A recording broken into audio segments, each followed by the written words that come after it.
We are live. Hooray. As the title says, we get to hang out with Alison again, which is great. Yay. Welcome aboard, as always. Always happy to be here.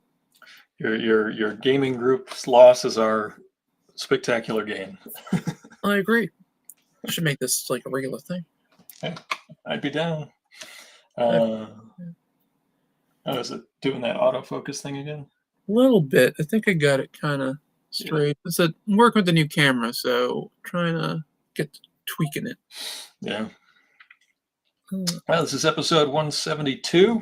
Welcome everybody to the stream. Tonight we're going to keep working, at least on my end, I'll keep working on the original art rewards for the Undersea Hero Kickstarter. But as you can see in front of me, we got the mini prints for the one of the stretch goals. These are one of the things that everybody that got a physical reward will get. The artwork I posted today was the field guide that I was working on my lunch break, and that will be a laminated piece that's illustrated that you can take into the field to the beach with you. If you see any fish or crabs or different local creatures to the Northeast Atlantic, you'll be able to identify them with your Undersea Hero field guide. That's fantastic. Silly fun stuff. So and the books, the good news is if everybody saw, the books are ordered. All the variant covers, they are all in line at the press. So it was a big day. That is a big day. Yeah, I have some of my stuff that's going to press soon. Nice. I have the last Sentinel going to press. Oh, great. Finally getting that thing done. It's only about it's just, I'm not a year late yet, but I'm close. So, well, you redrew it. Yeah, I redrew the whole thing. So, should we draw Jana War and Colonel Feathers, or should we do a new Undersea Hero? Maybe a new one. Good question. Where are my drawing stuff? Oh, good. My Botrix has correctly joined the channel. Martha says you're still on my side. Yeah, it's new camera. Still trying to get it to work. It might be the light. Yeah, I'll try that. Try putting the light off to the side. So I'm gonna flip my overhead lights on real quick. Just to see how it looks. Yeah.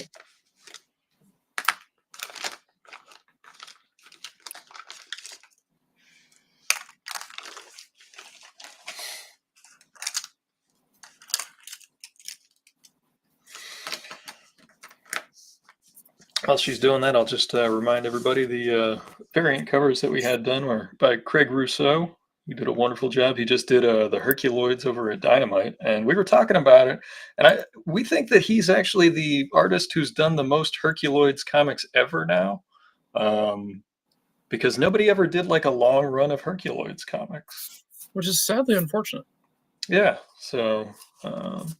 He also did, Batman Beyond, Spider-Man, Thor, Captain America, all the Marvel magazines that were on the newsstands. We've got our Joe St. Pierre variant, known for the Jacques Cousteau adventure books, and he also was an artist on Aquaman. Craig and Joe both worked on Aquaman. Joe, most notably, the most single #1 issues of Spider-Man and Venom. My buddy John Lucas, who he's been on the stream before.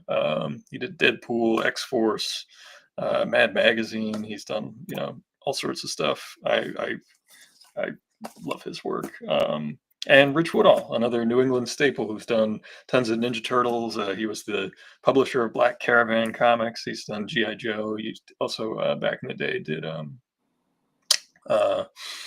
Johnny Raygun. He did a series called Johnny Raygun. That was the first thing that I ever saw his work in, and I always enjoyed it. And it was a very fun space comedy adventure. And then he did a crossover, actually, which got finished not that long ago, between Johnny Raygun and Savage Dragon. Oh, that sounds cool. Yeah, and it was a very cool story, and lots of indie characters from all sorts of publishers show up in it. So if you see a copy, I recommend grabbing one. And Rich might actually still have them in his web store. I don't know. It was a pretty limited run, so I'm not sure. Well, the absolute worst case scenario, what I could do here too, is I can swap the camera I use for my basically, as I call it, the mug shot on my other computer when I on live stream, put it here, and then use this one for my mug over there. Probably take me about 5 minutes to do the whole thing. It's up to you if you want to take a stab at it. Yeah, I'm just not very happy with the look. Okay. Do you want me to just hide your camera while you're working? No, you can keep it all there. Okay. All right. It's fine. It'll just pop in and out. Okay. Plus, I can talk. Uh, That would be something.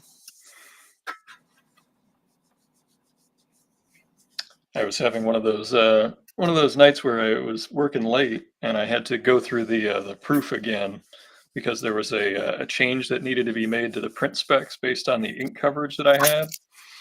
So what we ended up doing, instead of just an uncoated stock, it's actually going to have a matte laminate cover. So they should be real sharp looking. It cost a little extra to get that done, but Well, that sounds pretty cool. they should be sharp.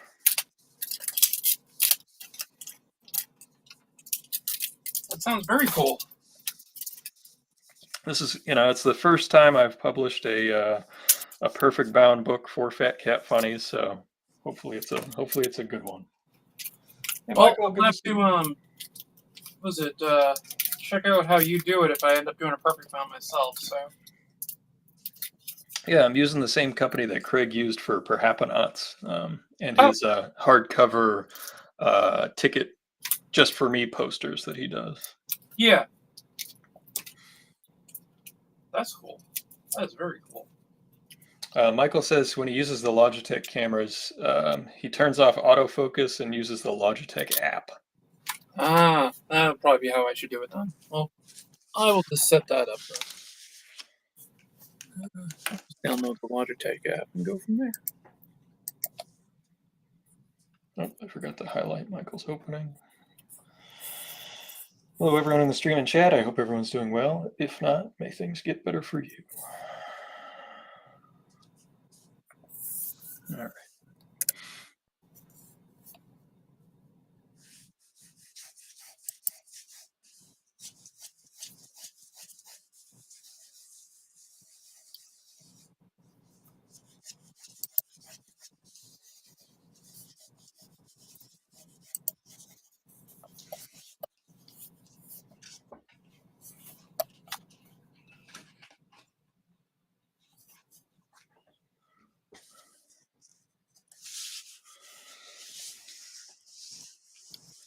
Actually, it was just I've been rereading Saint Pierre's New Zodiacs. It had been long enough to where I had become disconnected from it, and I like to reread my friends' books after a few years and just be like, well, what's the difference? What do I think? And a lot of the stuff I thought when I first read it still very much holds true. It's got absolutely beautiful artwork in it, and there's a story in it. I believe it was issue 4.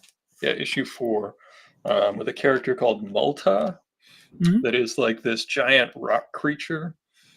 And the whole story of how it comes to be and its purpose and everything is just I'll show off a cool splash page from it. Yeah, that's the character Multa there. Oh, that's awesome. And yeah, it's still my favorite issue of the series. He got Joe Sinnott to ink one of his covers, before he passed away, which is pretty amazing. This character called the Lion is the premise of the book is that new avatars of the Zodiac are manifesting, so hence the new Zodiacs, and they have the power derived or inspired by that sign of the Zodiac. And it's a good read. It is. It really is. I'm have to check that out. And I just backed Ray Height's new Kickstarter over at Studio Sky Tiger. He's got a new one-shot coming out with a new writer and a new artist on Midnight Tiger. I was listening to. They just started doing a stream yesterday. I tried to share it, but they had some privacy settings. So the best place to watch it for now is on YouTube.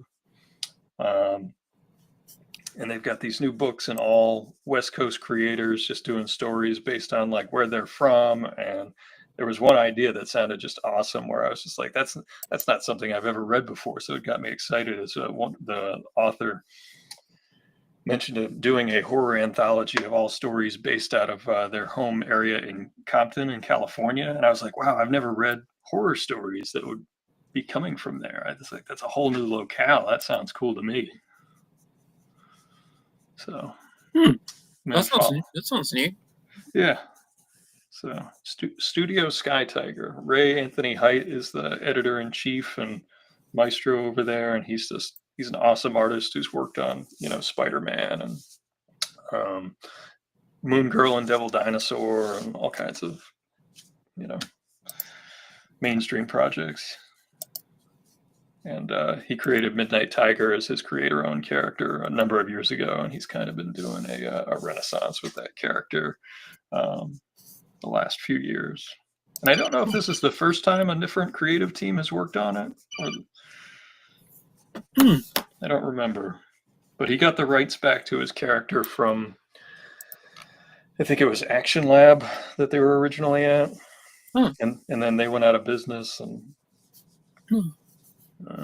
yeah, that always sucks.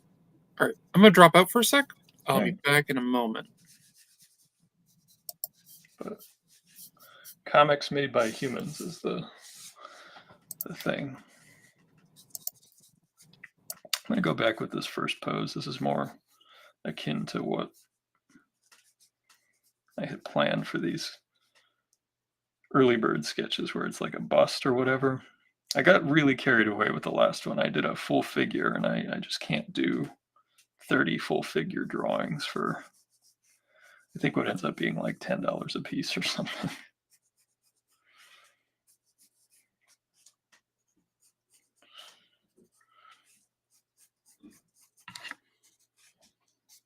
Just try to have some fun. One of the things that I've focused on lately with my work, how many more of the backer sketches? Backer sketches, I have to do 20. I think I've got 7 more to do. 7, I think. Well, these are just the early bird sketches. I still have a big commission of the tick to do. And then I have a couple of little watercolors I got to do. But like, I would be really happy if when the books are printed and arrive here, I could at least send out all the early bird backers. Because those are the people that decided to get the book like the first week, I think. Snoop Dogg Tales from the Hood. I haven't heard of that one. Is it like, is he doing something with it, or are they just like attaching his name to it? So, because with Ray, I know that he's going to have like creators who know their stuff. I don't know. I'm excited. The artwork was really had a ton of energy, really cool layouts. I'll have to look up the gentleman's name, Marcus, I believe.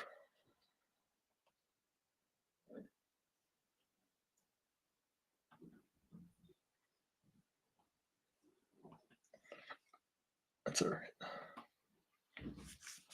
Maybe when Alison comes back, I'll take a second to come off the stream and pull up the Kickstarter, tweet it out. But me, with nothing going on the stream, and me looking for a link would be great streaming content.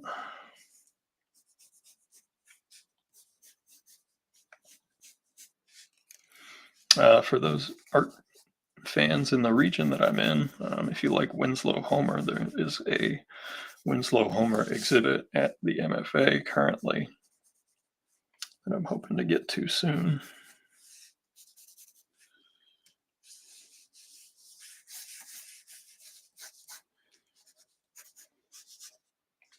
Try a more relaxed pose where his hands are just. Oh, it was a movie series? Okay.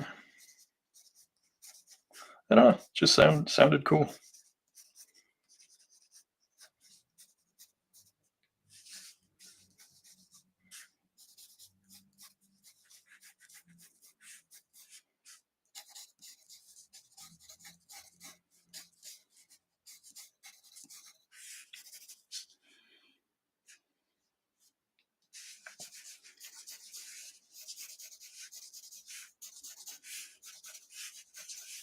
hands are off a little bit here. We're going to have to do some revisions to it.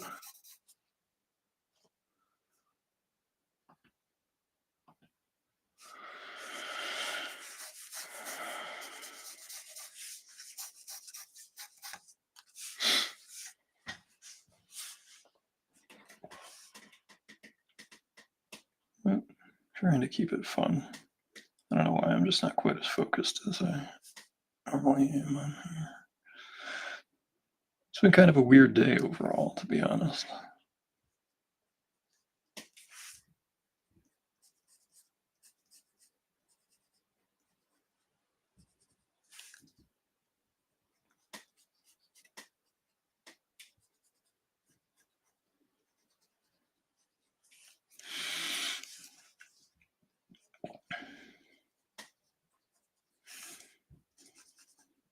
One of the things I was making a mistake on was having the cheekbones like vastly wider than they needed to be. And the eyes were too far away from the edge of the skull. That was a mistake I was making recently.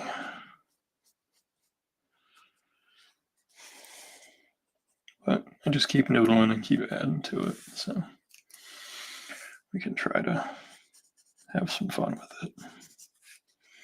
Not get too worked up about it. And then making sure the collarbone is high enough. That's another mistake I was making on some of my drawings this week. Let's see if I have my eraser here. You working on anything good tonight, Martha's? You doing your left-handed drills, or you working on your working on a story?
Oh, no worries, Martha.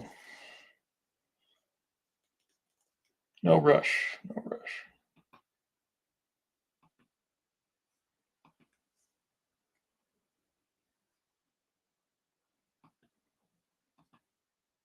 Just keeping an eye out for when Allison's trying to log back in. Yep.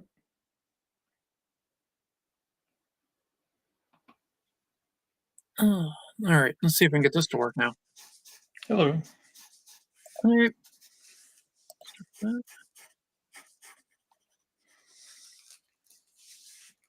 I'm guessing you will.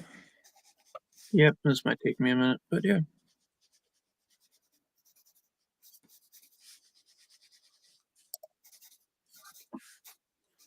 Oh, wonderful darkness.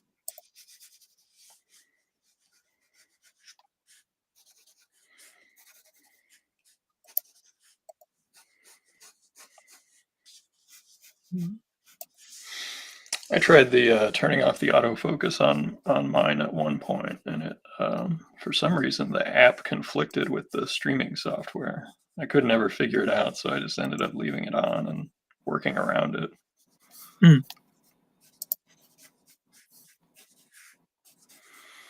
And it was one of those where I did the YouTube tutorial. I followed the directions that came with the box, and they were like, "Well, this should work perfect."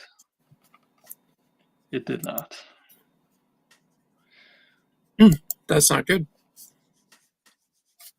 But we make do.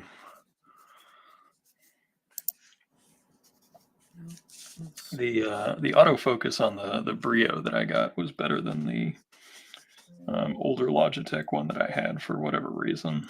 That's actually what I'm using as a Brio. Oh, okay. Yeah, so you've got the same thing. Yeah. Virtual camera. I did find it does need like a ludicrous amount of light. Yeah, no, that's something I've kind of noticed myself. Yeah. I've got like a desk lamp and my overhead light on. Yeah, I was thinking kind of blast it out with light. What I might have to do is look into how I can utilize the app with this and then kind of go from there. This is basically me doing a quick workaround thingy and going from there with it. I think I can kind of see what the hell I'm doing on there. Hopefully people can see what the hell I'm doing. I don't know, I keep messing with this arrow.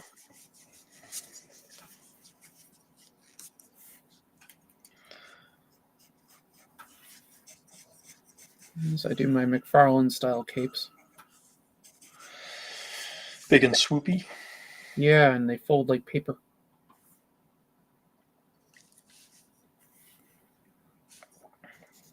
Ugh, might actually go up to Salem tomorrow. Yeah. Yeah, I was thinking about checking out any shops might be up there to look at.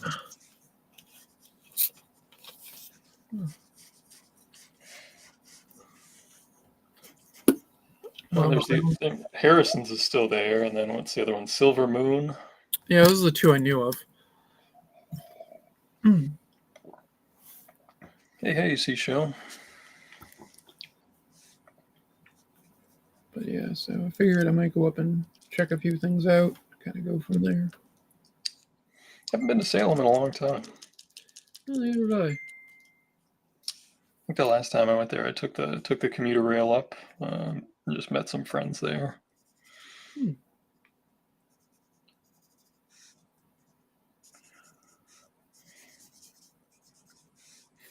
There was I don't know if it's still there, but there was like a retro barcade there. Oh, like the one down in Providence and stuff? Yeah. Yeah. That's cool. And it wasn't too far from the T station. That's cool. Yeah, Where do I shop for art supplies? I get most of my stuff online. A combination of Blick and Jet Pens is the website that has all of my fancy Japanese stuff. Sometimes I'm able to find things locally, like Bristol board for like this. I probably bought at Ocean State Job Lot because they get the closeouts of just smooth 9x12 Bristol, and I can get it for like I think it's $7 or $8 a pad. Yeah, it's like 7, I think, because I whenever I go in, I wipe them out. Yeah, and then I'm like good for a year.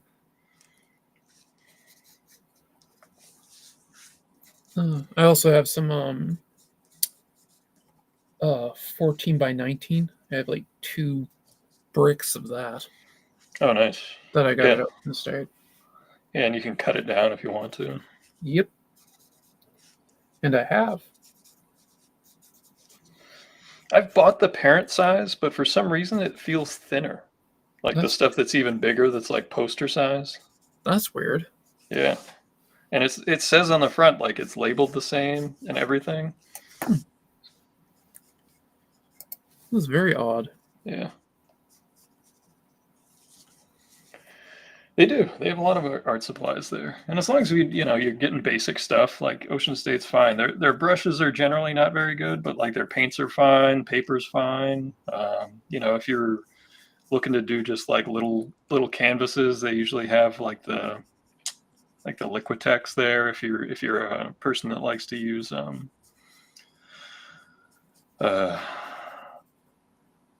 acrylic paints. Yeah, I think that's the acrylic stuff. Yeah. Occasionally you'll see that they've got either Grumbacher or once in a while you'll see some of the bigger name brands of stuff. Occasionally when they get some stuff. Like they get the Strathmore. Yeah. Did I work on the Xmas flyer? I did. Yeah, that was a drawing I did for the Steamship Authority Christmas party.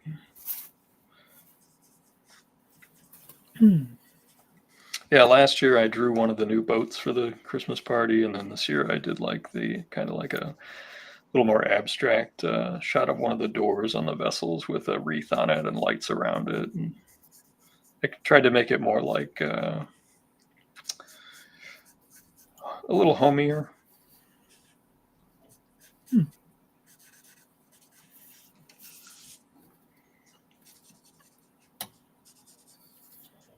But it's all cross hatching and it's all two-tone, so it's blue ink with like red flat color areas. So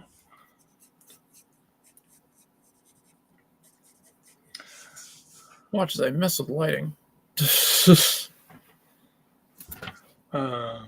What makes a bad brush? Because when they are bad, they are bad. Generally, it's when the thackle is tightly two bound, and then it's usually with like just crummy material, like they just use cheap material, and that it frays, and then when it gets hit by water. I mean, a good brush like should last you forever. I mean, you just keep cleaning it. Not forever, but like you should get some real mileage out of it if you have a good sable brush or Yeah.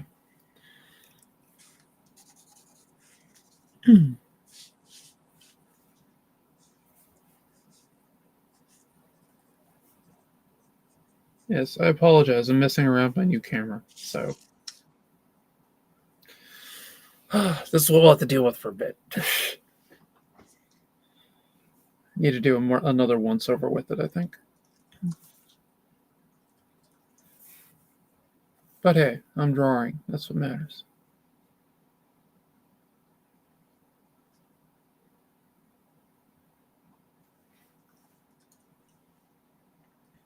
I kind of wanted to have this like liquidy kind of look with this guy's magic. Bubbly and things.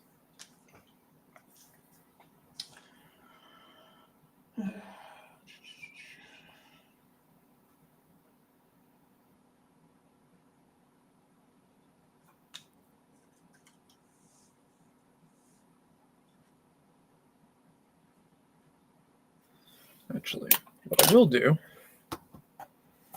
I'll swap this out for a different piece, which you can probably see better, that I was working on. I was actually doing this on my live stream the other day.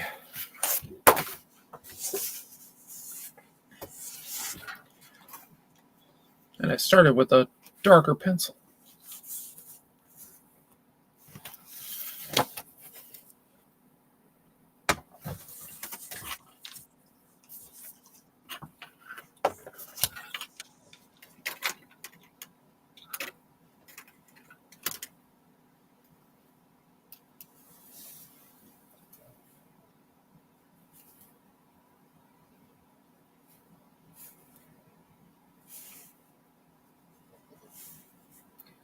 I'll definitely be channeling some Bernie Ricin with this project.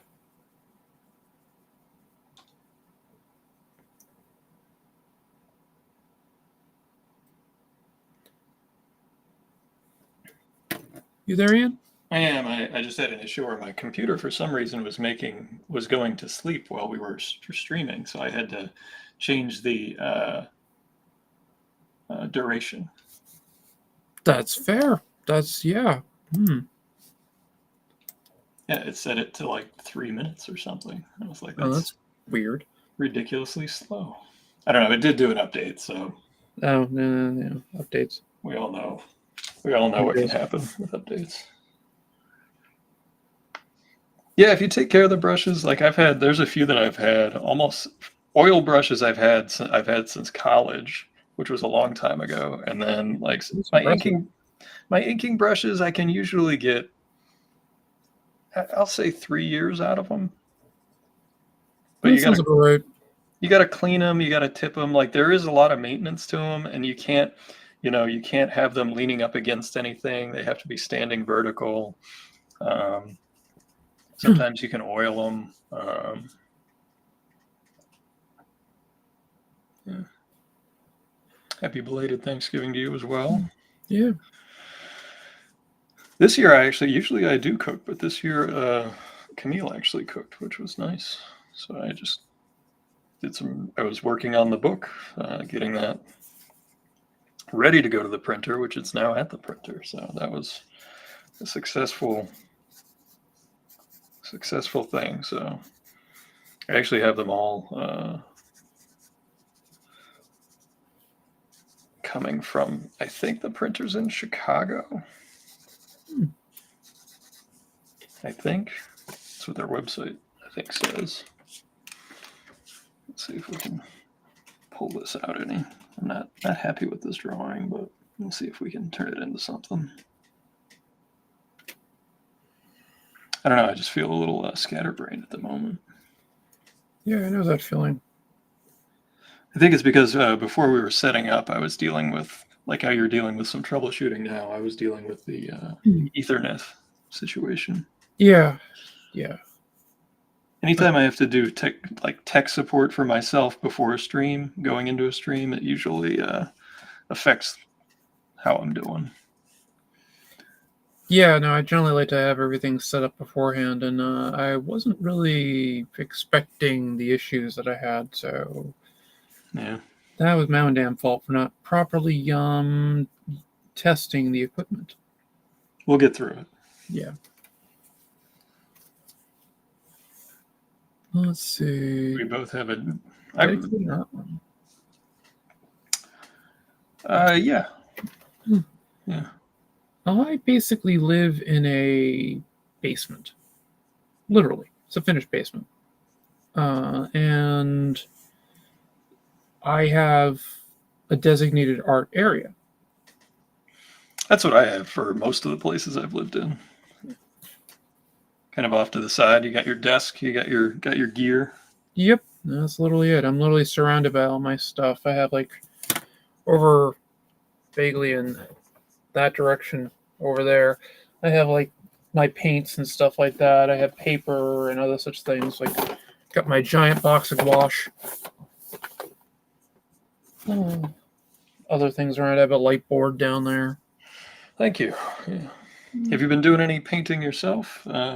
Seashell, you had one painting that you'd done, as I recall.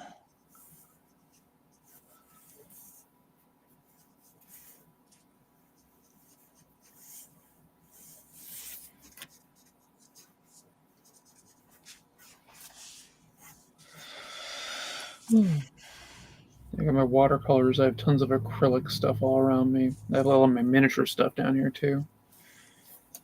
I even have a battle plate that I have to put together and paint. Battle plate? Those Yeah, are miniatures? Yep, man, it's a kill team from Warhammer. Oh, cool. Yeah. And I just think these guys look really cool. Even if I never play the game, I just think these things look really cool. So, we got cheap viewers and stream boo. I'll take care of that little problem right now, you little fucker. I know Jay did the Warhammer thing.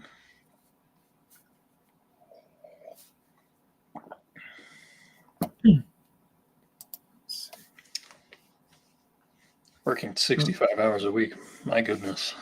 Damn. You might have to kill that one. I can't kill it. I think it's on your end. It's just over on. It's fine. All right. It's just a. It's a bot. It's a bot. So usually I run a bot that usually takes care of those problems, but it doesn't monitor your stuff. So I'll have to get some notes from you how to set one of those up. Yep. I'm more than willing to help. Though to be honest, I haven't done much with Twitch, and I've considered just dropping it because, like I would say,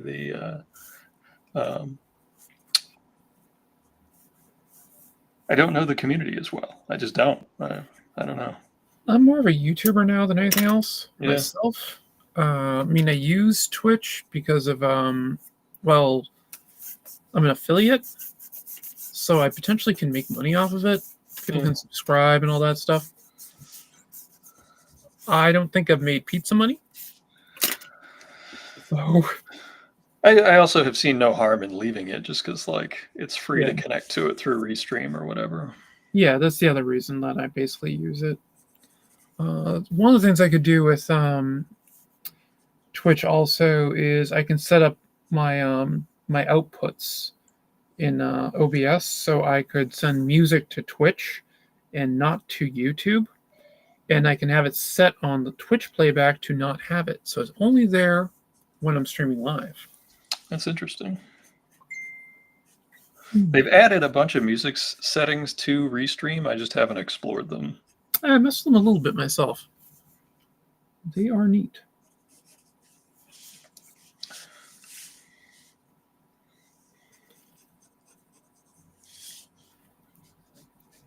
Would you like some corporate on-hold music? Yeah, definitely. Seashell, I agree with you. Twitch is definitely the place for watching gaming streams. Yeah. Which I don't really do, so. I mean, some other artists that I follow use Twitch, so occasionally I'll check out their stuff on there.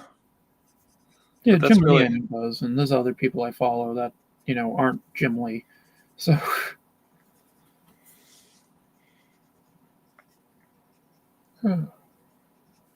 No, I generally just like using my Restream and connect to that. Yeah, there's no harm in it. No, Mike's got a good question here. When storing brushes vertical, are the hairs pointing downward? No. I've got a brush holder here, and they stand up like this. Yep. And this one I actually need to put some tipping wax on. But yeah, this brush I've had a long time. This is and this isn't even a nice brush. This is just the Blick synthetic. And watercolor brushes tend to be pretty sensitive.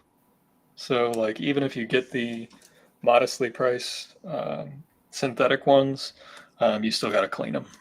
Oh yeah. If you treat them well, they'll treat you well. Yep. Mm.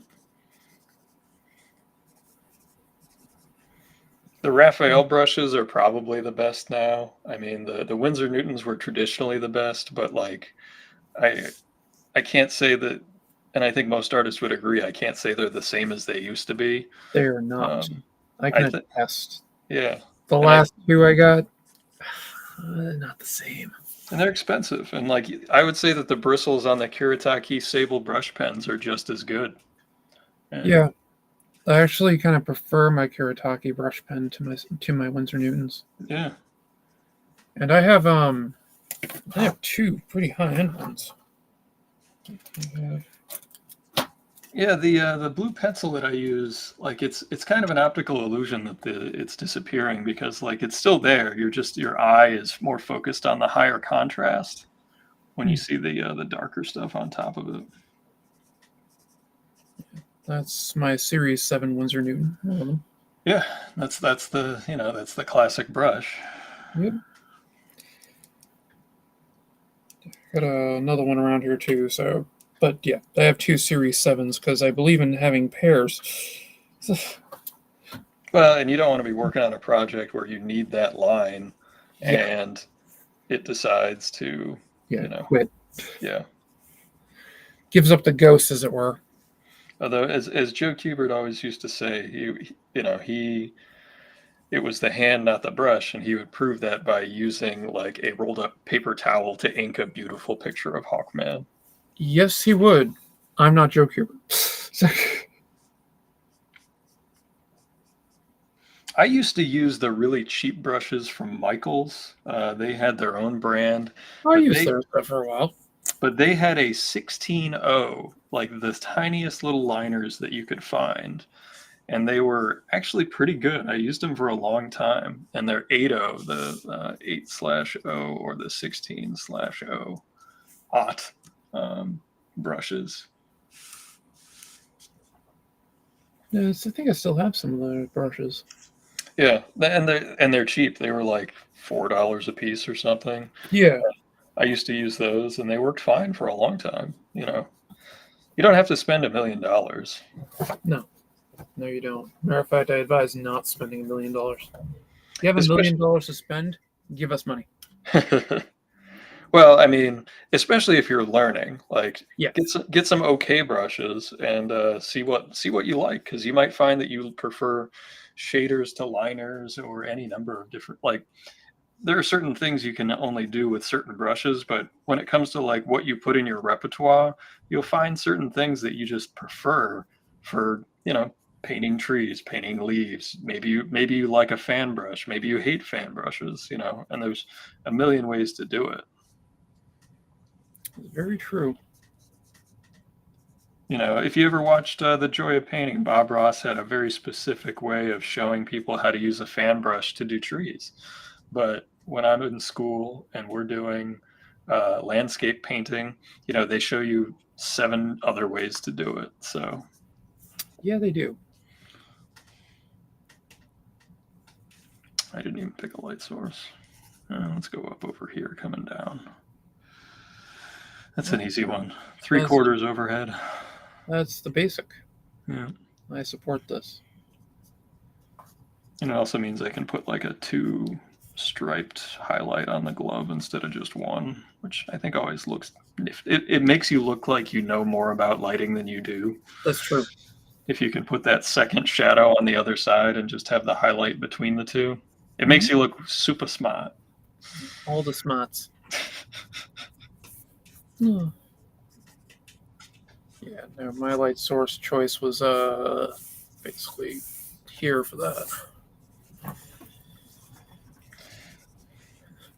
I've been a little more heavy-handed with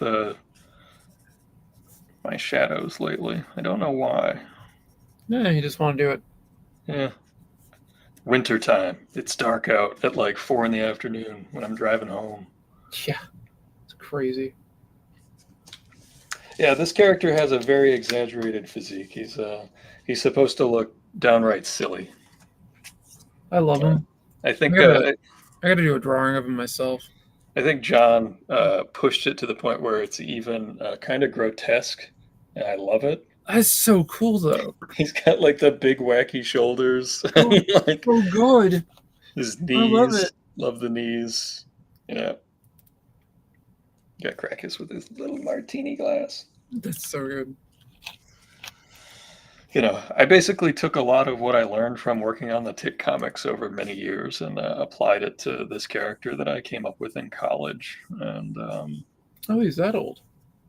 yep, yeah, summer of 2003, and then in 2004, I don't know if I have a copy of the sketchbook here. I did.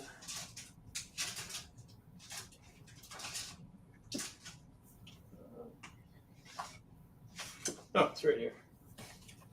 Yeah, and the issue 0, I published in the back the piece I did in college, and there it is. Oh, cool. Oh, yeah, I remember that picture because I have the issue 0. So yeah, that is cool. And then there's the correlator, there's Liquid Lead, Undersea Hero, and then this character I decided to not use. She was going to kind of be the every person who introduced us to the world, and I kind of wanted to. I thought that was too formulaic, and I wanted to kind of do away with it and just kind of drop you into the animated chaos. I'm all for that.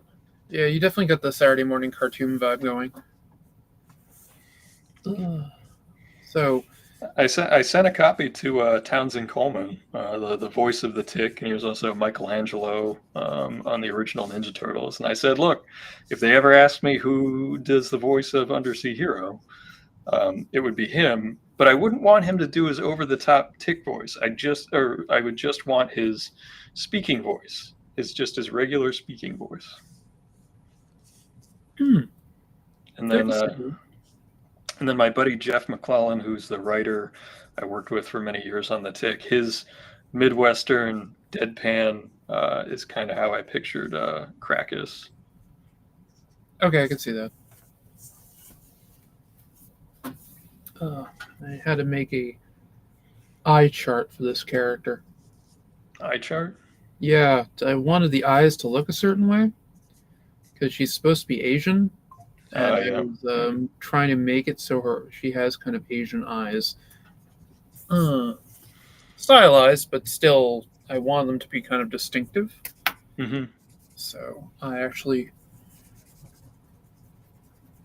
made a bunch of drawings of eyes that I did from, life drawings. So And cue the reference material. yeah, that's literally what I was doing. I'm like, all right, Google. Oh, I missed Seashell put an emoji.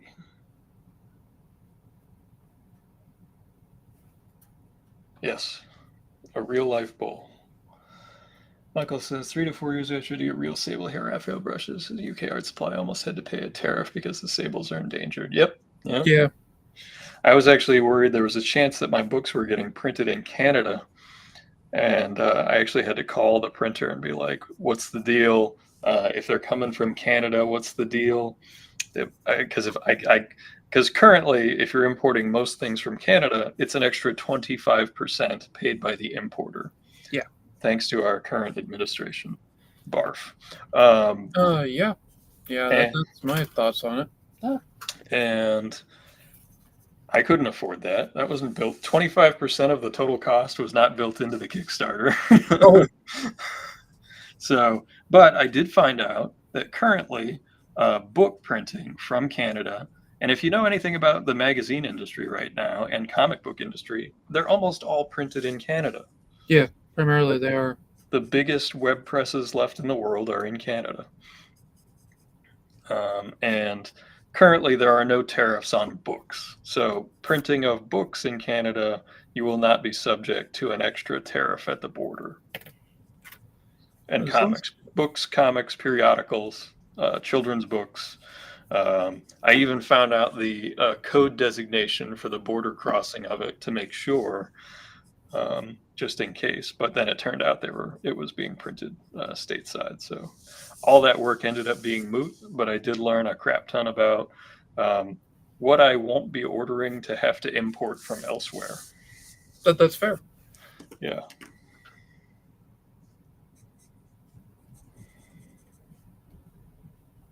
Yeah, 25%. Yeah, that's just ridiculous.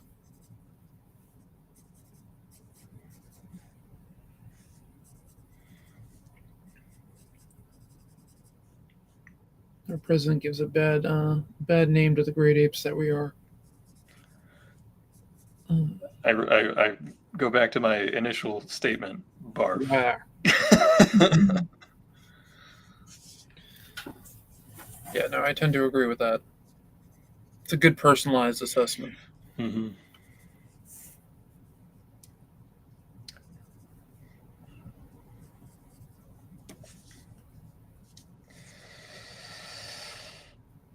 Yeah, from the ones that show up from Canada are fine. Yeah, I mean it's interesting because I think even was it Newsweek?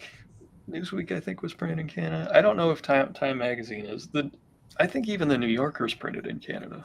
I'm pretty sure the New Yorker is. I know most newspapers print local, so. Yeah, and most of them have now been like they'll print 6 local newspapers that are all owned by the same parent company on the same press. Yeah. At the same time, and just basically change the masthead. That's exactly what they do. Yeah. I have a friend of mine used to be a printer and work newspapers and stuff like that. He basically got laid off because of the internet age, but he said that's literally what they've been doing now for years. Yeah.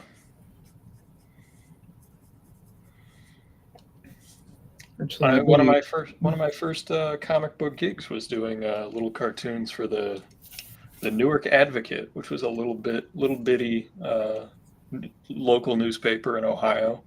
I did like 4 or 5 weeks in a row, and they were like, "Oh yeah, we'll pay you." And then that was my first education of if you're a cartoonist and you don't get it in writing, they're not going to pay you. So that's right. When they didn't pay me, I was like, okay, well, I'm not going to do any more comics until you pay me. And then I didn't do any more comics. My favorite one was a Father's Day one that I did, and it was just like it was the old joke of like dad always gets a tie. Mm-hmm. So I just drew this dad walking out the front door with like 1,000 ties on, and it looked like a lion's mane. That's awesome. Kind of like that. Seashell says they're interested in anything that shows effort, and books and art are those things to me. I agree. Yeah.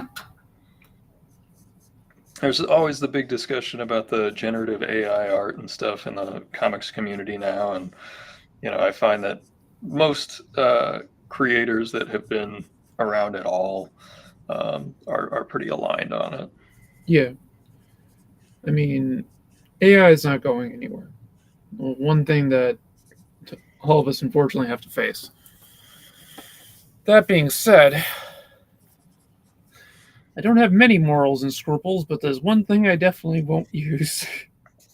I did read an interesting article about the economic critical mass of it, and Oh, it's gonna blow. it's one of the reasons why they're pushing it everywhere possible to try to change behaviors to get people to adopt it everywhere, because there is a point where it becomes too insolvent to borrow.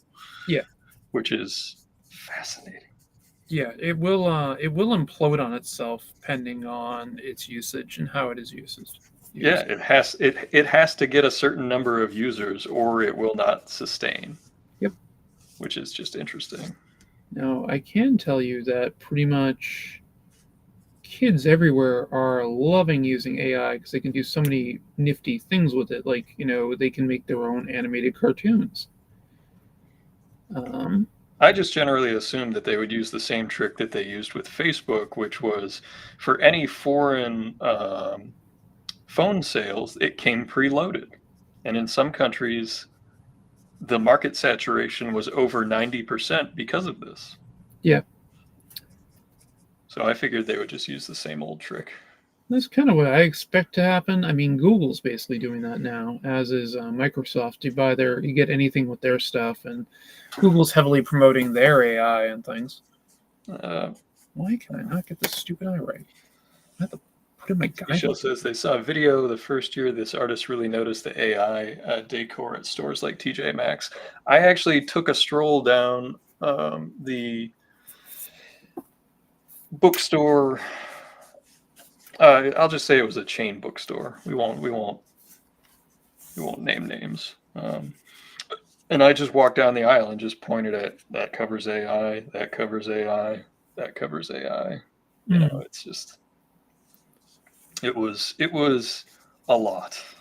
Oh yeah. And it's interesting because generally people consider avid readers as ones probably least susceptible to wanting that.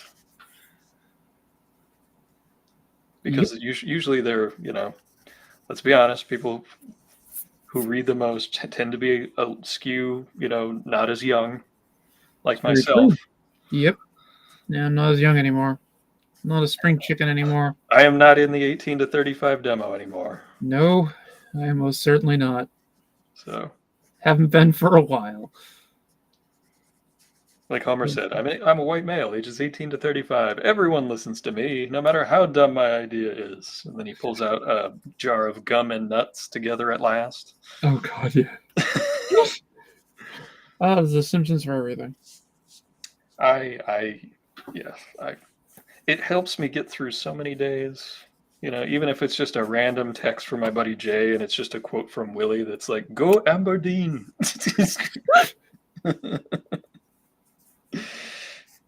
That definitely works. What was the other one that Willie said? The Scots ruined Scotland. I'm part Scottish, so don't.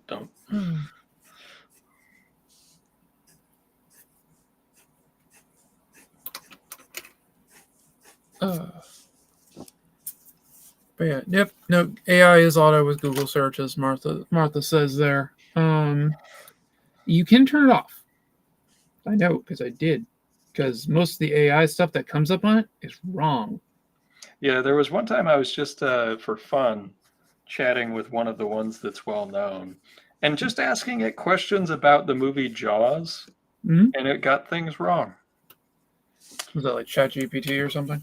It was one.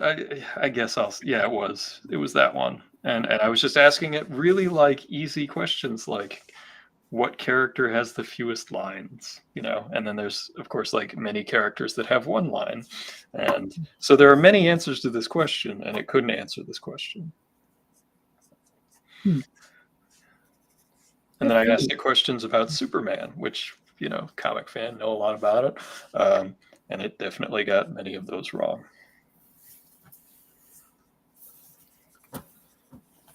Yeah, And it was simple stuff like, where did Superman first fly?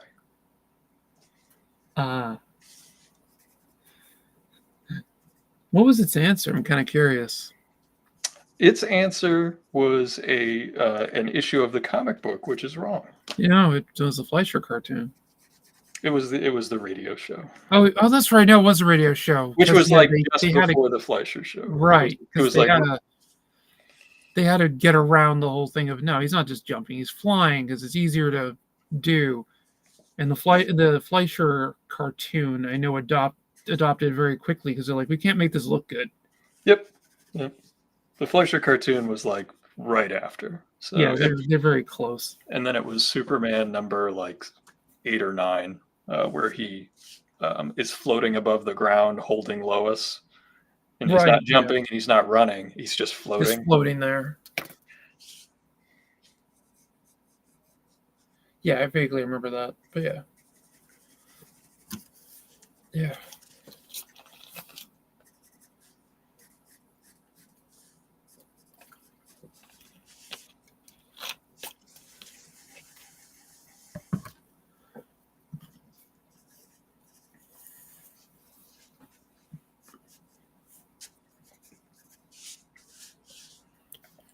Did I watch any of the WB superhero shows? I did. I thought the Flash, especially the early years, had a lot of heart. It had a lot of budgetary restraints. It had some flaws, but it was a very heartfelt production. Yeah, I thought it was a pretty good. I thought that was a good Flash show. I watched Constantine when it was on for that brief period of time. Yeah, I loved Constantine. When I was young, I did watch some of Smallville, but I was not a prolonged viewer of that one. I watched it probably for the first couple of seasons. I watched a lot of Smallville. Yeah. I've probably seen most of it. I watched all of the last season because it featured Darkseid as the villain. Well, it was one of those things where it was a totally different world at that time, and there was the superhero thing was not omnipresent. So there were limited choices to watch. And we've talked about this on the stream before, where it was you had to look for this stuff. If you wanted to see the 1990 Albert Pyun Captain America movie, it wasn't like you could just go on YouTube and it was there. No, you had to go to a Blockbuster and maybe they have it. Maybe and I remember we would pick out back in the mom and pop years, this store had this movie, this store had that movie, and it would be the harder to find stuff. Yeah, I used to grade stores by their horror movie section. Yeah. Who had the best horror movie selection? That's usually the place I'd go to first. Seashell says, I was Smallville. I like Smallville, but yeah. You'll be happy. Yeah. And you'll be happy to know that in my years of travels and having interacted with the actors, I have not met a not nice one. So whether it was Michael Rosenbaum or Tom Welling or Kirsten Kruk, or trying to remember the other ones that were there. The lady who was in Superman 2. Oh, that was Superman 3. Superman 3, yeah. Yeah, she played Lana Lang. Yeah. And then she was Clark's mother. She was very nice. It's Annette something, I think. Yeah. I don't remember. I did not meet the gentleman who played Pete, nor did I meet Alison Mack. Yeah, well, Alison Mack was a little bit hard to meet for a while, considering she was in a jail cell. But yeah. Not to be confused with Alison McGlone here, because I've never done anything like that. Alison has yet to have to serve any incarcerated time. Yeah, especially for what she did, which I'm not going to say. People can Google it. You can use the Google AI. I'll probably get it wrong. Yeah, doing conventions when you end up just seeing people when you're out in the back, getting coffee, in the green room or whatever. Mm-hmm. And some people keep to themselves. Some people are cool. other people are just mean to service people, and then I judge them for the rest of time and don't buy their whatever they're peddling in the future. I'm actually pretty much the same way with that.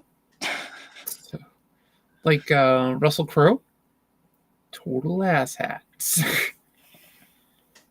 And I know this because he stayed at a hotel I worked at. I believe it. And he ended up getting arrested. He punched one of the clerks behind the counter. Okay, He was cool. filming Cinderella Man, I think, at the time. A movie about punching. Yep. Glad he could keep the realistic world and the fantasy world separate. Yeah. Good job, Russ. I think he's lucky he didn't try punching me at the time. Yeah. I think he would have been broken. The other lady that was at a ton of conventions was the lady that played Supergirl. Trying to remember her name. From the Smallville years. Yeah, I know the one you're talking about. Did a ton of shows.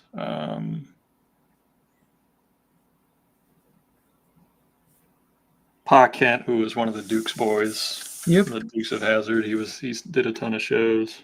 One of the funniest things about that was he was in one of the episodes of Smallville. He's there driving his truck and it's playing the Dukes of Hazzard song and he's singing along with it. That's funny.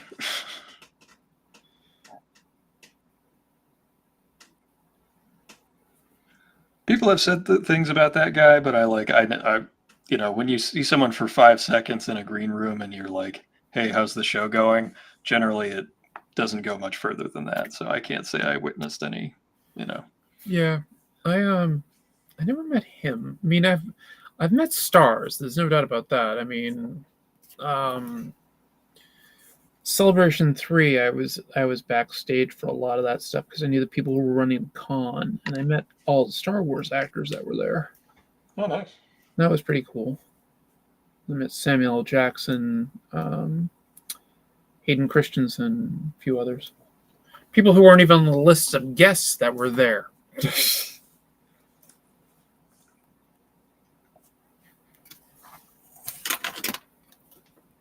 And it's one of the places I talked to George Lucas. Oh, very cool. One of my favorite green room stories was my friend Daryl Banks. I kind of cajoled him into coming out to a show in Colorado Springs, and he was walking back from the green room, and he was like, "Ian, you'll never guess what just happened. La Bamba just showed me how to get to the green room." And he was, of course, referring to Lou Diamond Phillips. Lou Diamond Phillips. And he was like, "He's the nicest guy in the world." He was like, "Are you looking for the green room? I'll show you where it is." That's so good. So he's like, "La Bamba showed me how to get to the green room." That was one of my favorite green room stories. That's great. Is it? I met Richard Hatch at a Gen Con. That was kind of amusing. That was from, like out on the Battlestar. I was like out on the street. I met him. He was just like walking back to his hotel or something like that, and like walking. We almost like walked into each other because neither of us were paying attention to where the hell we were going. Yeah. He had his arm over he has like both of his arms were over like these rather beautiful women, and he's just sitting there like humming the Battlestar song as they're going, and like I happened to look up and he happened to look up like at the same time. We're like, whoa. And he's like, "Oh, sorry about that." I'm like, "It's quite all right." That sounds like Richard Hatch. Yep. He was a nice guy. At least he was nice to me, and that's what mattered. I know he said something really dumb to George Lucas.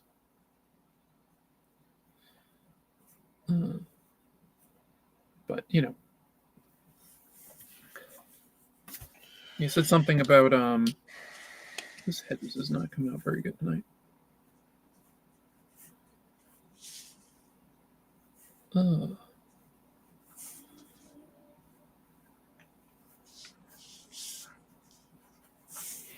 But yeah, he said something kind of dumb to him about, because he read for Luke Skywalker. And, Richard Hatch did. Yeah. Yeah. And Lucas, which makes sense. Yeah, it was right around that time frame. He read with Kurt Douglas. Oh, that's cool. And Lucas said to him, like, "Oh, you're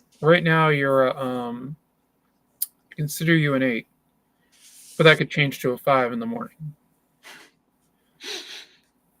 And like, he obviously didn't get the piece, and they bumped into him at something like, and when Battlestar was kind of starting to really get going and things, and he goes, "I guess I was a 5." Yeah.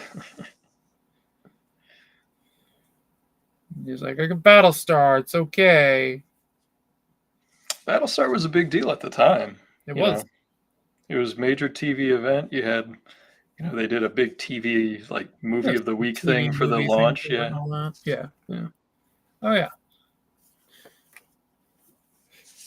And then it basically crashed because every episode was effectively a 2-hour movie, and it was the most expensive show on television. It's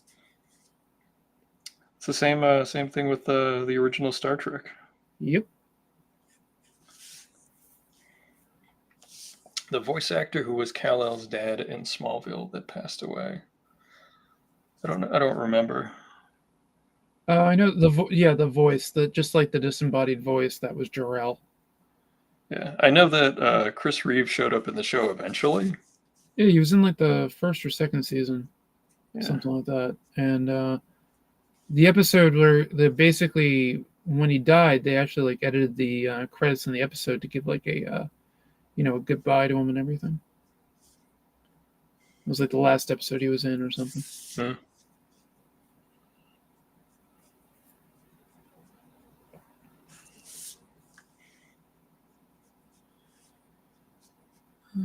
Because he died of like pneumonia or something. Yeah. Yeah.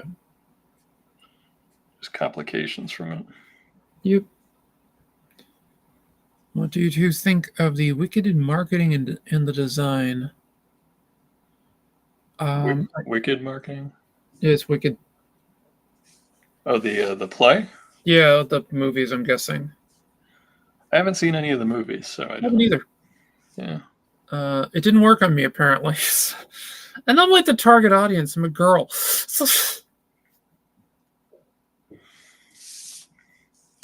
And you like fantasy stuff. Yeah, I'm like right there. It's like Frank L. Baum right there for him. But no, I just didn't care. If you like Wizard of Oz, I highly recommend checking out the Scotty Young comic books. I highly recommend those. I mean, they're written by a Baum scholar, and Scotty Young's art is just amazing. I'll say the Wicked stuff, it is pretty. I'll definitely agree with that. That I think that it looks pretty and everything. I'm just not. I don't know. I'll probably see it eventually. I'm just not really that interested. Catch it on TV at some point. Basically. Martha had a really beat up, oversized copy of Galactica she inherited from somebody. Those oversized Treasury editions are some of them are really valuable. Yeah. And didn't the Battlestar comics kind of go the same way as the Logan's Run comics, where Marvel thought they had the license to do new material, and they did a few issues, and then it turned out they didn't? Yep.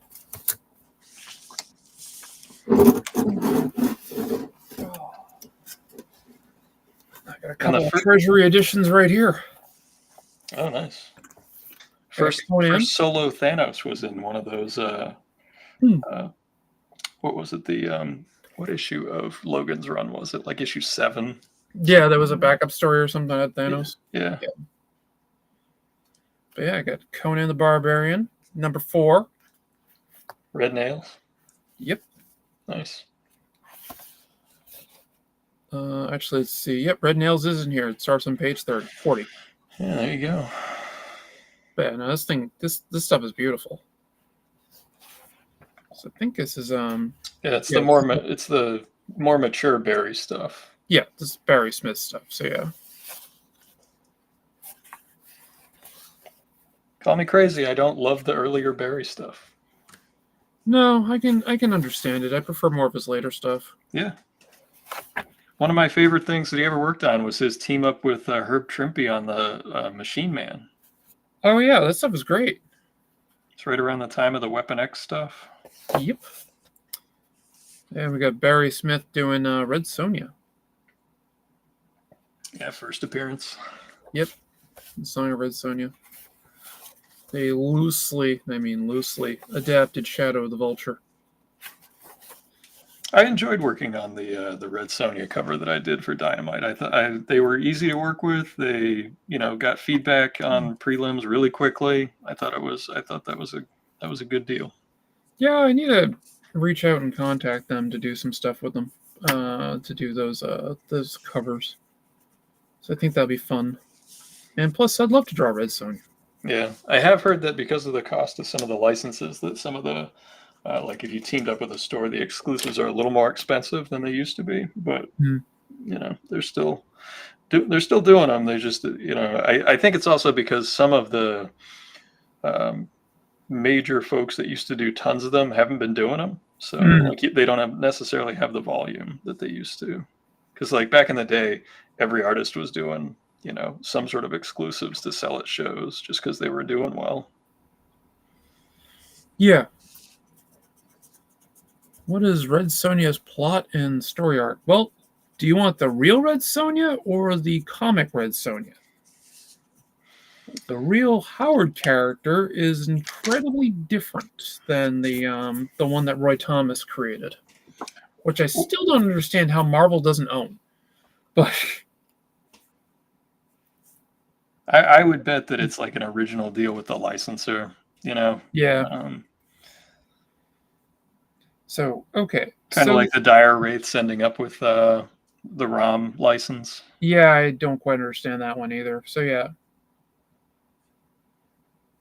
Or you could watch the Brigitte Nielsen. Oh, you can watch the Brigitte Nielsen movie. The new one's actually kind of fun. I haven't seen it. Just came out. I watched it. I thought it was fun. Where were you able to see it? Did you see it on? Is it on a streaming? Yeah, it's on streaming services. I actually rented it for like $4. Oh, okay. And it was worth the $4. I like fun genre stuff, so I'd probably check it out. Yeah, it was good. It basically it actually takes a bit from Gail Simone's stuff. I thought she had actually like worked on one of these scripts. I thought I had read that. I don't know if it was this one, but I thought I had read that she had worked on a Red Sonja script. She did the book. I mean, she did it pretty well. I mean, I read her Red Sonja and I actually really enjoyed it. I liked some of Gail's stuff, but with a lot of the like with the Dynamite stuff, I didn't always love the art. Yeah, no, I had that problem too. And I liked, and I called this years ago in the Amy Chu run of Red Sonja. She worked with an artist who is now doing like major events over at Marvel. His name's Carlos Gomez. He did Fantastic Four for the last like few years. He did Spider-Man. He did Mary Jane. Like I saw his stuff over at Dynamite, and I was like, this guy's not going to be here for very long. Yeah, I can see that. Because he does like, I would describe him as doing like a hybridized version of Joe Mad and what was that artist from Pablo? God, what was his name? His last name? I know who you're talking about. I'm trying to get the name, but I know who you're talking about. Oh, I'm gonna have to Google him in a second. But yeah. All right. Well, to answer Seashell's basic question about Red Sonja, she effectively in the comics was a Harkanian woman who had some type of a deal with her goddess that the man who beat her in combat would be the person that she would lie with. Remember, this is the 1970s. And the Brigitte Nielsen movie basically used that storyline.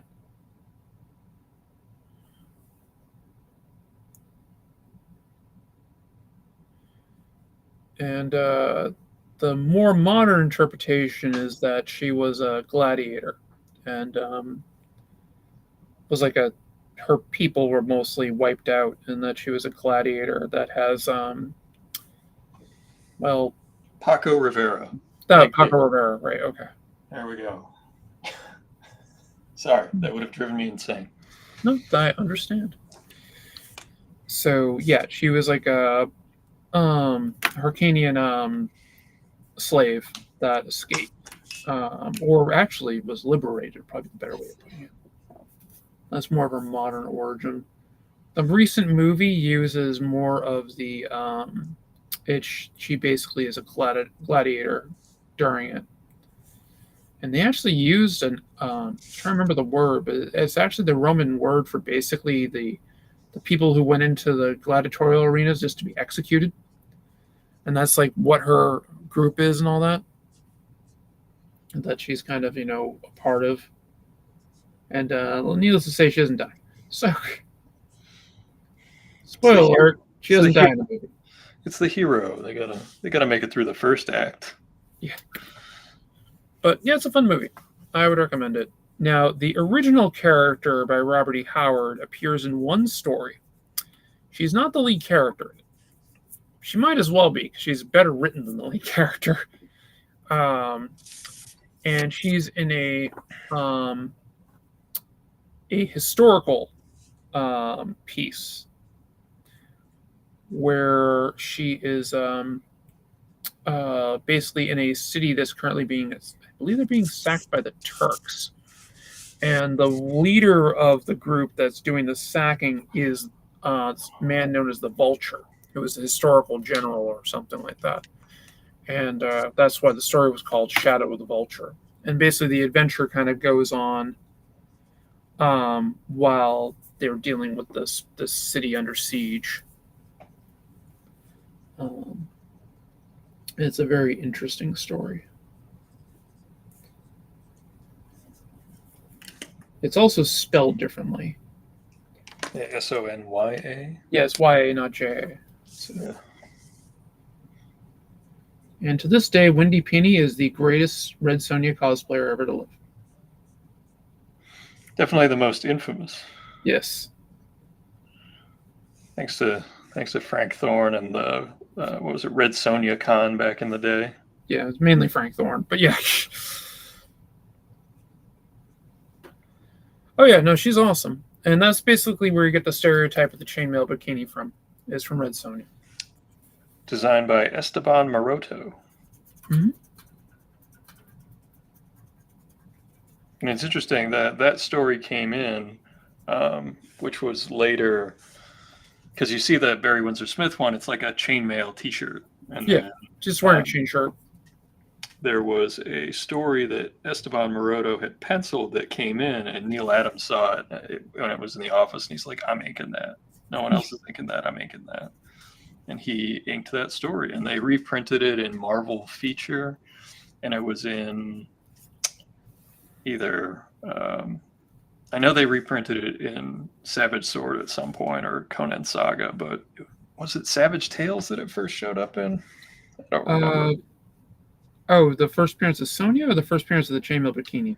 The chainmail bikini. I think that was Savage Tales. Yeah. It was Maroto and Neil Adams working on that one. Yeah. Because I remember at one point I was at San Diego, and if you know anything about the layout of San Diego basically from about 1987 to 2020, the last year, 22, the last year I was there, whatever it was, with NEC. I was there 23 or 24 with Doug. But the last year NEC was there, they for decades were sitting across from Neil Adams. So like every year we'd be sitting there, and I basically would spend a week with Neil Adams in the morning when he's like drinking his like heavily sugared coffee. I know they would say it's black, but I would see him put sugar in it. So maybe he wasn't supposed to, but I saw it with my very own eyes. That doesn't surprise me. But I had asked him at once because it was so odd just seeing, because usually when Neil inked a random magazine story back then, it was with his studio and it was under the Krusty Bunkers moniker, because he would ink the faces and then all the other guys in the studio would ink different parts because he would be doing commercial jobs, penciling a book, and running Continuity Studios with Dick Giordano. So. Yep. Doug's a 90s show. I guess somebody needs clarification of who Doug is. Doug Paskevich, he's an artist who did a book called Arsenic Lullaby, and he worked for Mad Magazine. He's done work with Valiant Comics, and he did a Axe of Helena cover. When I first started doing Undersea Hero, I have a copy right here. He invited me to come and table with him at San Diego that year and show off what I was working on, and we ended up doing the issue 0, and I have one of the very few copies left here, and it got the official San Diego Comic-Con 2023 debut. So yeah, it was the 2023 show, and this was all over their social media and got a big push, and we sold out of all the regular copies, and then I pretty much just have sketch covers left.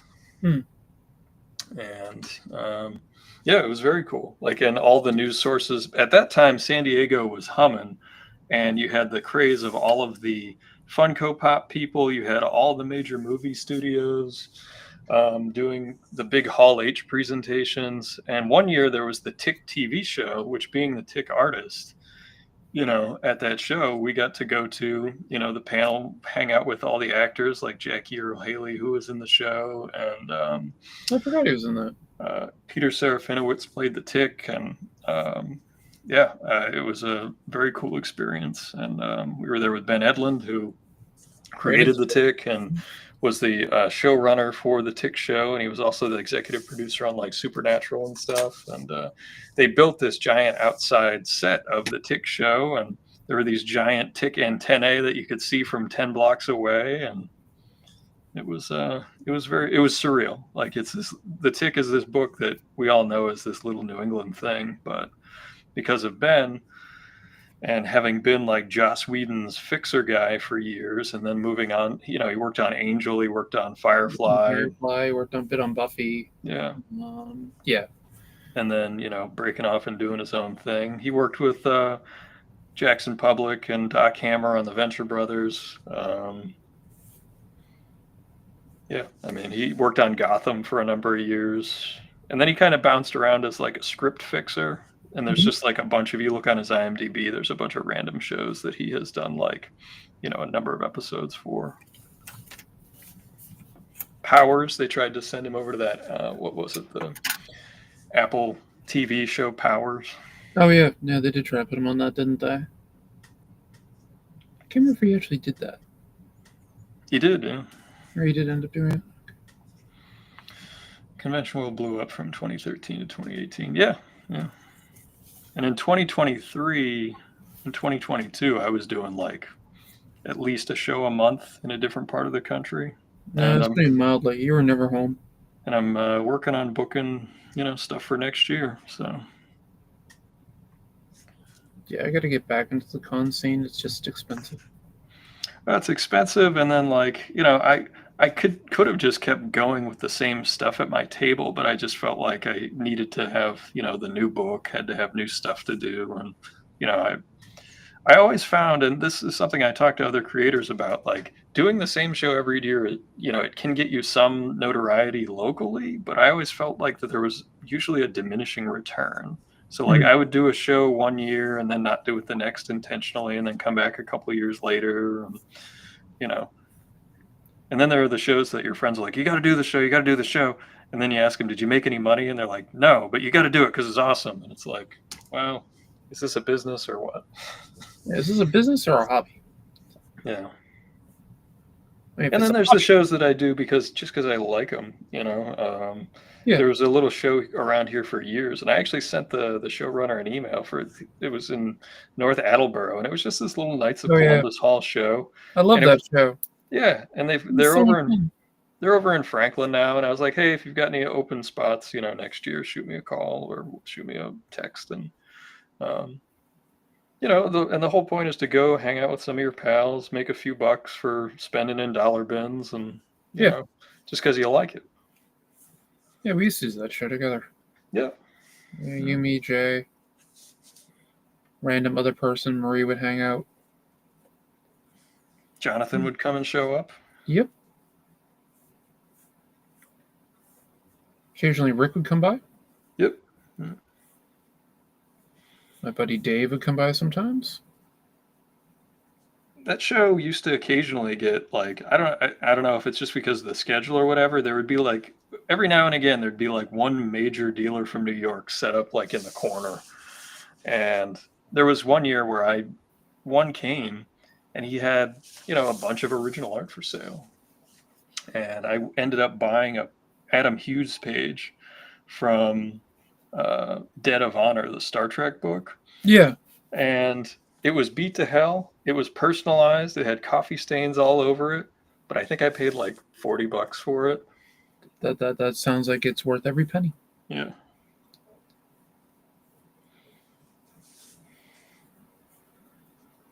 Only convention I've been to was a college one. You're 17. Yeah, I've been to a lot of conventions. There's a lot of different types of conventions. Like most of the people that aren't into comics want to go to the celebrity shows, like because they want to see, actors, whatever. And that's their prerogative, But the truth is like when I'm doing the show as an artist, those aren't usually the best shows for artists, No. With a show like that, when I did fan expos for a while, we would try to work out a deal where I'm not paying for everything. Whether they just give me a table and I pay for my flight and hotel or whatever, because it's really hard to make that money back with an audience that's there not for comics. Yeah, because most of them are, like you said, they're there for whatever star it is or wrestling person. Right, yeah. And that's, and if they're making money and that's their show, that's fine. I just can't always do them. Yeah, like I'm going to go up to Mice this weekend. Oh, nice. Yeah. Go there and hang out for a bit, see some friends, and probably hang out at the Boston Comics Roundtable. Are they having a meetup? Yeah, they have a table there. Okay. Say hi to Dan. Well, I will. I'll drop off some of my books and stuff and see if they need me to sit at the table for a bit. Yeah. Seashell. Yeah, it's called MICE, M-I-C-E, and it's the Massachusetts Independent Comic Book Expo. It's free to get into. Is it still at Leslie?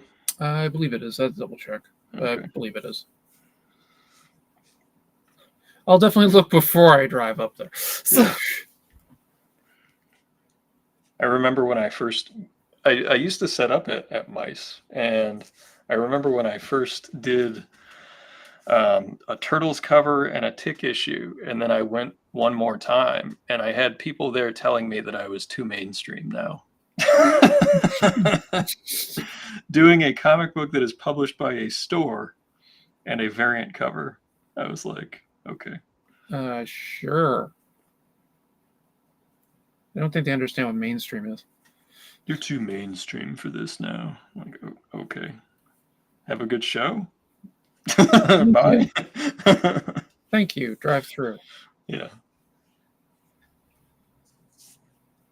Yeah, no, that's... Yeah. Too mainstream. Oh, are you still working with Carlissa on her book? I haven't done anything in a little while. She knows where to find me. I'm always happy to do a variant or whatever. She had mentioned maybe doing a story, but I basically have told everyone, including some pretty big IPs, that until Undersea Heroes in the can, I'm not really doing any sequential stuff for anybody else until it's done. And I know that is, disappointed some people, but, and I've talked to a handful of folks that are fine with it, and they're like, hey, we'll just set something up when you're done, which is great. So, I got ideas for when you're done. Well, we're going to do for the stream channel, we're going to do the Dime Box Comics, which is our own anthology. Yep, we'll definitely be doing that for fun, and it's going to be for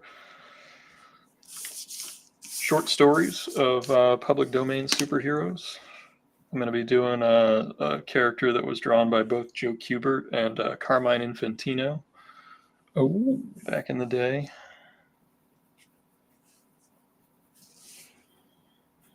Part of me really wishes I could do Fighting American, but like Liefeld owns it, so. He doesn't own it, actually. He doesn't? I thought he did. He licensed it from the Simon estate. Oh, okay. And public domain. Simon's grandson is doing something with it. Okay. Which is pretty cool. Yeah, no, that is cool. Yeah, I see Simon's grandson. He's had a lot of stuff. Yeah, he's been trying to get some projects together. I talked to him about it at Little Giant a couple of years ago. He seems like a nice fella, and he seems to want to like do right by it. So that's one of the reasons it hasn't been like, well, let's just make the first Kickstarter we can make. Yeah. He seems like a nice fella. Oh yeah, the streaming group that I'm with on Sundays. I stream with the Sunday Morning Funnies on Indie Comics Network. Mm-hmm. We're going to be doing a horror anthology. Oh, nice. Very much in the vein of Creepy and Eerie. Black and white? Yep. Nice. Black and white. We got a couple ideas for the different, hosts, as it were. And yeah, it should be kind of interesting. Yeah, that sounds cool. Looking forward to seeing it. You want some of the books at Mice? Yeah, Mice is fun. Mice is usually a fun show. I haven't been in forever. If you see Kat Lemmy, let me know. I haven't seen her in ages, and she's someone I have wanted to bug about a commission for a little while. I know she kind of like stopped doing comics for a little while, but if you see her there, let me know. I'll bug Kat for you. I haven't seen Kat in forever. I adore her work. Yeah, she's good. She's really good.